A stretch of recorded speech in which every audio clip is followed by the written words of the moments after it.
Welcome to the Ballet Help Desk podcast. My name is Jenny, and I'm joined by my co-founder, Brett. We are both proud ballet moms who met backstage at our children's recital. During our kids' training, we found that resources were limited.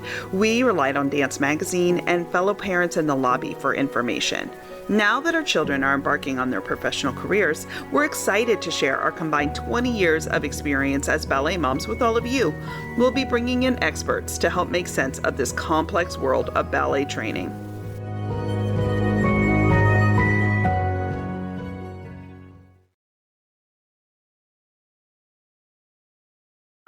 Hi. Welcome back. Thanks so much for joining us. As always, thank you so much for your questions. We are trying to get to all of them, but it has been a lot coming in.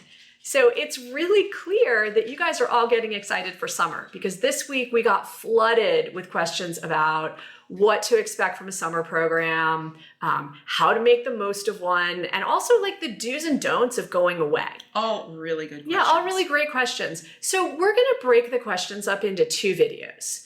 This week, we're gonna cover younger kids who might be going away for the first or second time, or have only done like those 1 week young dancer programs. Right. And next week, we'll tackle the issues surrounding older kids heading off. So let's jump in. Let's go. At this age, kids are kind of walking that line between treating summer programs like camp versus a more serious experience. And of course, we always hope summer intensives are fun. Definitely. But by the time your dancer's 13 or 14? Yeah. They also need to start looking ahead just a bit and tackle some other issues. So let's start with some things that you should consider doing before you go.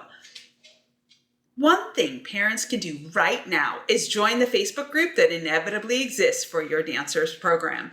These can provide a wealth of information from parents who are veterans of the summer intensive dance scene or just parents of that where their dancer has done that program multiple times. And it is a great networking opportunity for parents. I really wish that we had that when we were sending our kids off. I don't know about you. I would have loved to have had Facebook groups it would have been that I could join. So helpful. Yeah. And please remember our blog post about the value of parent network. This is where it starts. You can really start building your dance parent group. This is the parent posse. Yeah, definitely. Okay, let's talk gear. By now, you've probably ordered your dancers' uniforms, but also be sure to stock up on ballet shoes. Assume that they will need way more than you think. Kids are dancing a lot, often much more than during the year. So buy 1 or 2 more pairs than you think. I usually send Abby with 3 pairs of flats. Plus, I order her a pair of point shoes per week of the intensive, plus 2 extra just in case. So something to keep in mind is that there is a shortage of point shoes from certain brands right now. I'm sure I don't have to tell you about it. If you're experiencing it, you know. It's taking months to come in. The last thing you want to have to do is FedEx shoes and hope that they get there in time. So really do a little bit of pre-ordering now, so then you are sure to have the entirety of the stock that you can send your dancer with. Oh yeah, I seem to recall doing that and hoping the mailroom got the shoes in time. Right. Okay, so let's shift gears a little bit. Let's talk money. At most programs with a housing and meal plan, the kids don't need a lot of money. You want them to have enough to buy swag from the program, which they will wear on the daily when they get home. Oh yeah, for sure. And you also want money for snacks, outings, and the occasional late night DoorDash order. Okay, and let's be clear, at some programs, your DoorDash bill may be higher than at others. That is absolutely true. Those programs will remain anonymous, but just know that you will have high DoorDash bills at certain programs. Yep. So if your student has a phone, in terms of the way to pay for things, Apple Pay and Google Cash is probably your best bet. Yep. Debit cards also help, but you really kind of run the risk of them getting lost. And if it's lost, then you're kind of up a creek. Absolutely. What about credit cards? Did you ever do credit cards for Sam? No, I wouldn't do credit cards because there's too much opportunity for them to get lost or stolen. Yeah. But you know your kid best, and it's really up to you. Yeah, that was always our thought too. We decided not to do credit cards. We always did a debit. Right. Also, depending on the number of outings that your summer program offers, your budget may need to adjust up or down. Our advice, if it's in your budget, have your student go on every outing. It's a great way to get to know more kids. And the social part. And they're fun. They're so fun. Right. So, okay, let's talk packing. If you have a kid like Sam, you're in luck. Packing is a breeze. It's one duffel bag with sheets or a sleeping bag, plus a few sets of street clothes, and then you're pretty much done. For others, like my child, doing a dry run might be a good idea. And remember that they're only going away for 3 to 5 weeks. They're not going away for the rest of their life. They don't need to bring a bulletin board full of photos, even though Abby tried to do that one year. They don't need a desk lamp. They don't need their entire stuffed animal collection, maybe a few animals, but really try to pack smart because the baggage fees are no joke and those weight limits come up really, really fast just with the general necessities. Packing at the end of the program, you will have to compete with all of those tearful goodbyes. So just be aware that everything they bring, they have to take home, and it is not neatly packed the way that you have done it a week before they leave. Right. So for Abby's first program, I totally overthought what she needed for her rooms. I bought bath mats. I bought collapsible trash cans. I bought canisters and organizers, and they were useful, but totally unnecessary. One pro tip is to bring painter tape. If your dancer wants to hang things on their walls, it's a great way to hang things on the wall without damaging them. Oh, and if your dancer is flying, pack at least 2 days of ballet clothes in their carry-on just in case things get lost in transit. Yeah, we actually had that happen. Yeah, we lost our bags one time. And let's talk about another thing. Before they leave, have your dancer start practicing doing adulting, laundry. They need to learn how to do it. The programs don't do their laundry for them.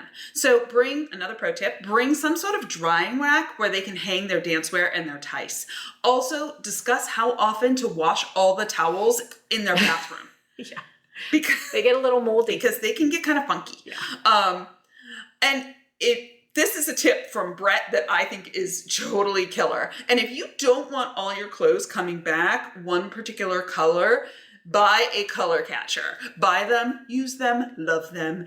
When your kid throws all their clothes into one load, the color catcher will keep everything from bleeding together.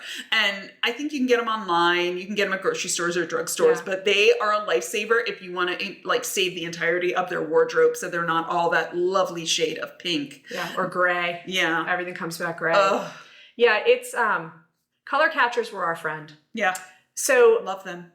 On the adulting note, your dancer should also know how to clean a bathroom. Mm-hmm.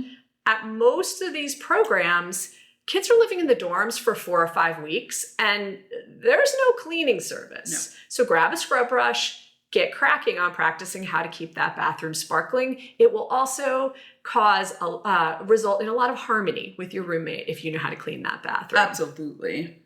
And if they're going to a summer program in a city, this is something else to consider. Teach them to be street smart. Yep. I know a lot of people who are coming to summer programs don't necessarily live in New York or in Boston. Urban areas. Right. And so a couple tips. Don't wear open-toed shoes. Don't wear headphones with loud music when they're walking through the city, and no open pockets in their backpacks. And if they're going to be on public transportation, review the subway maps and teach them how to buy passes. And most important, dispel the myth that cities are big, bad, scary places. Yeah. Our kids have gone to both summer programs and year-round programs in cities, and your kids are way more capable than you think. They really are. And finally, establish how often you're going to talk on the phone. And don't be surprised if it changes. I think we've talked about this in some other videos and blog posts that we've done, but you may not hear from them as much, and that's a good sign. It means they're having fun. It's really a very good sign. Yeah. Don't be worried if you don't hear from them. Right. I mean, the best thing that can happen is that they don't call that often. That means they're busy and they're having a great time. Yeah. And honestly, despite neither of us ever hearing from our kids, rumor has it that Sunday nights were the go-to time for calling home. So as you're getting ready to send your kids off, discuss when you guys are going to try to talk. Right. And then also something else to keep in mind, don't be surprised if you get some teary phone calls over the course of the intensive. I have this saying, Abby and I kind of live by it now, and we say Thursday tears are real. Thursday is midweek for the intensive schedule. They are most likely dancing longer and harder than they ever have before. They have less downtime, and they're being really outgoing and social, and they're really trying to push themselves. Some nights they are just overtired and they break down. That doesn't mean they can't handle the intensive, nor does it mean they're having a bad time. It doesn't mean you have to get in your car and go and be with them. It's most likely the opposite. They are tired. You are a safe space so they can be a little bit emotional. It will most likely pass the next day and all will be well again. So just be prepared for those phone calls and kind of figure out how you want to talk your kid through it. And sometimes they just really need you to listen. Another parenting hack we'd suggest is follow your kids on social media if they will allow it. It gives you a little bit of an inside line on what they're doing when they're away. If they have an Instagram account, set up an account and follow them. And same goes for Snapchat. Abby and I don't do Snapchat except for summer intensives, and we do streaks the entire time. She really likes pictures of the dog.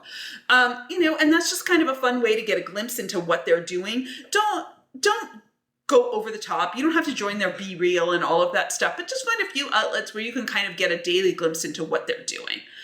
Finally, parents, we are saying this lovingly and gently. It is time to slow those helicopter rotors.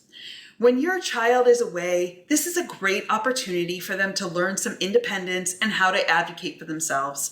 There will inevitably be some roommate problems. It happens. As a first step, let your kid handle it with the RA. If there's trouble in the studio, same thing. The kid should talk to the teacher about whatever the issue is. You should only step in as a last resort.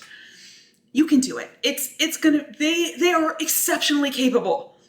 Now, let's switch over to talk about your kids. Let's talk about what should be done to get them ready for the summer program. First and foremost, they should really stay in shape.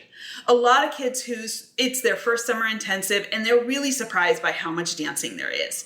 If you're in a program that meets after school, you are most likely going to be dancing way more hours in this summer intensive. So make sure they arrive in good shape and that if there's a break in between your home studio, when your home studio ends and when they're leaving for summer, have them do something. Swimming, Pilates, drop-in classes. They don't need to do drop-in classes every day, but they really should probably take class a couple times a week and then do something active every day. So they just arrive in a good physical fitness shape. So they're really able to just have the stamina to do the entire day and get through the entire week of the program. So, they don't have to do anything super hardcore, do they? Oh, no. Okay. No. I mean, it doesn't have to be a full day of classes. Most of the time, It really is just take like a drop-in technique class and maybe go swimming or do Pilates. But do something. Do something. Okay. So one other thing to think about is injuries. Mm-hmm. So, and we actually went through this with Sam a couple of years ago. If your dancer's nursing an injury, make sure they get the rehab they need before the program starts. And also talk to your dancer about how severe any injury is that they might have. We made the mistake of not doing that, and the injury got worse. So injuries are inevitable, and it's really hard to dance that many hours every day if you are still dealing with a lingering injury. It only prolongs the rehab, and it can take a minor injury to a more serious issue if it's not taken care of. So just think about that and make sure you know how healthy your dancer is before they leave. Yeah, for sure. So I want to switch over to some of the stuff that our kids did before going to the program. So we took the liberty of asking them a few of these things. So one thing they always did before they got to their summer intensive was they would go onto Instagram and look to see who else had posted that they were going to whatever summer program our kids were going to. Right. Sam would actually reach out to those kids before he arrived anywhere. Now, your kids might be kind of introverted, but it's really a good idea to do this because by the time they arrive at their program, there might actually be some familiar faces, and that just makes the entry that much easier. Absolutely. And it's pretty easy. You just search a hashtag. Because a lot of kids kind of post where they're going for summer and then they hashtag whatever that program And all is. the kids know how to find it. So they're probably way ahead of you at this point. Oh, definitely miles ahead of you. Right. So parents, once you arrive at the program, you need to get out of there. Yeah. Don't take them out for dinner. Do not. The first night is when a lot gets set and you want your kid there for all of that. Yeah. So cut and run. Leave the target runs to when the RAs take them later in the week. And they always do. So don't worry. If your dancer feels like they're missing their Clorox cleanups or their laundry soap, they're going to go to Target that first week. They'll be fine. And I guarantee you there's nothing that they need from Target that can't wait a few days. And if it's really critical that they need some, go get it. But leave your kid at the dorms because this is really important time for the kids that first night.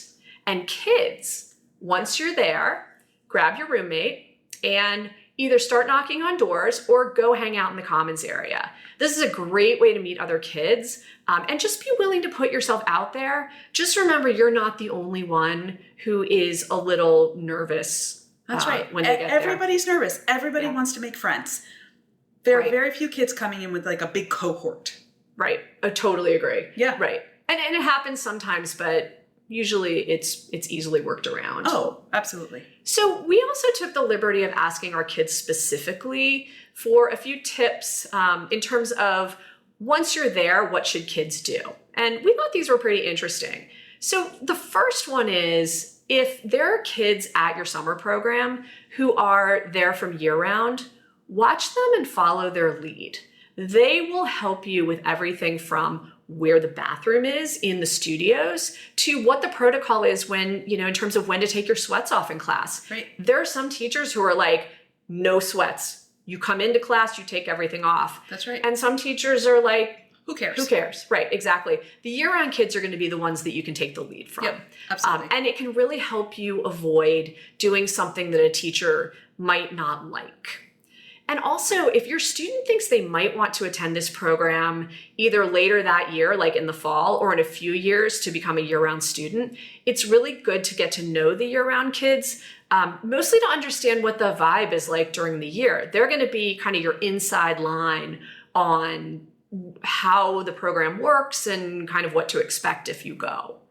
Yeah, and something to keep in mind about the year-round kids, if they're there, they might come across as cliquey, but it may really be that they're just really comfortable with each other and they don't know what to think about the new kids yet. So they're just kind of hanging out with the kids that they already know.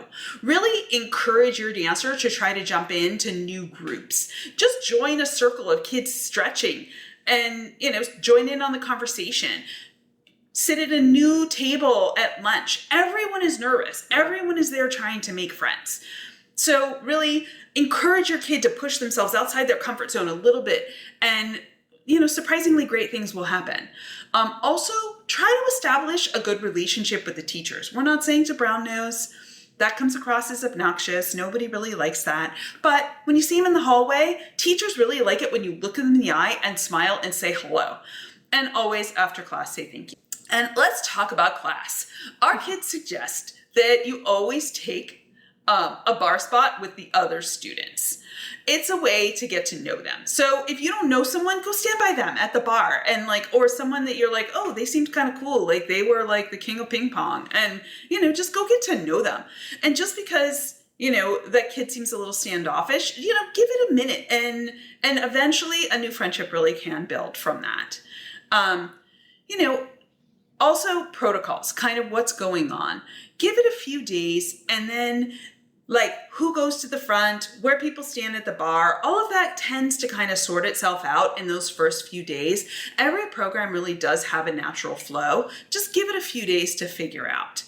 Now, this is the best time for kids also to start sizing up the other students. Remember our blog post about how to tell if your dancer is good enough? Well, this is where it starts. Your kids should really be taking a good, hard look at how they stack up against the other students in the class.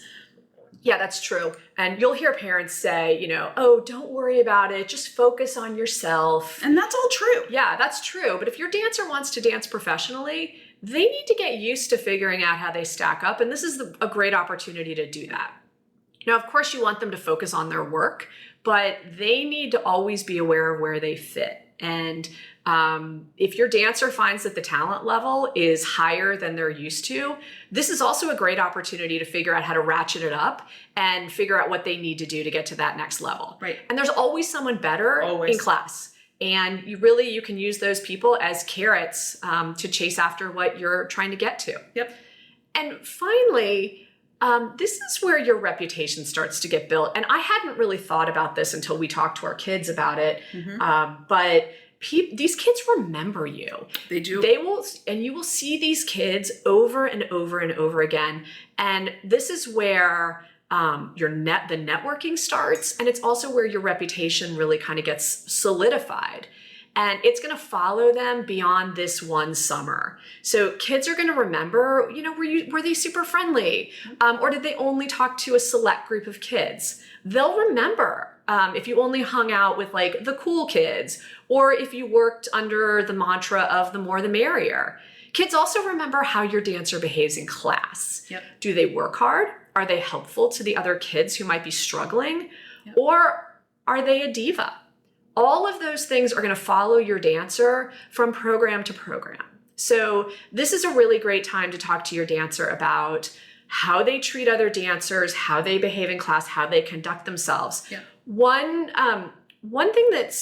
piece of advice Sam got when he was really young, and I thought it was really interesting to carry through, is you're always auditioning. Whether you are walking through the halls or whether you're in the dorm or whether you're in the class, you are always auditioning. Yep. And you should conduct yourself accordingly. Because you never know who's watching. Right. And you make that first impression and they tend to stick. So you really want to try to put your best foot forward, have a great time, right. But just be aware how your behavior not only affects others, but what that says about you. Absolutely. So one other pro tip I think that we should pass on, and you should pass along to your kids, is the notion of the old-fashioned thank you note. Yep. While it's not expected, these teachers work really hard, and a little acknowledgement of that is always nice. Yep. When Sam would go to summer intensives, we always sent him with a box of thank you notes, and he gave one to each teacher he had when he was there. He also wrote one to the main summer coordinator. There's always one person that's like the person that has to take all the phone calls from the parents and all of that. And also don't forget the RAs. He always wrote thank you notes to the RAs, and we also included Starbucks gift cards with them. Now, I don't know that everybody needs to do that, but in Sam's case, sometimes we needed to say a little extra thank you to the RAs. So we didn't do the gift cards, but Abby always wrote thank you notes. Yeah. And it was really well received, and it was just a way for her to say thank you for taking such good care of her. Right. And again, it's not expected, but with everything, a little kindness is always appreciated. Yeah, absolutely.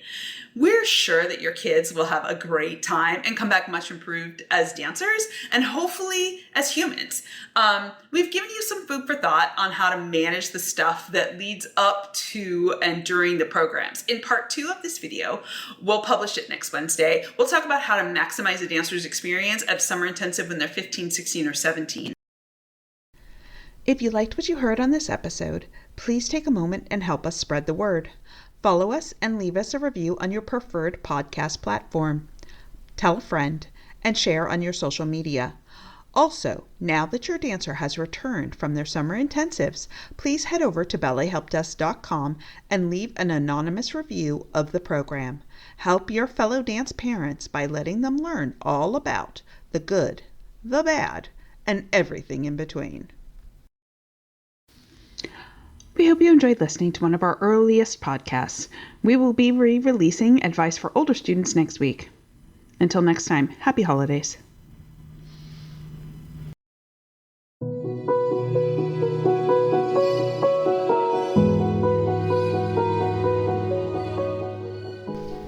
To stay in the loop on all of our latest content, subscribe to our newsletter at ballethelpdesk.com and follow us on Facebook and YouTube. Until next time, have a great day.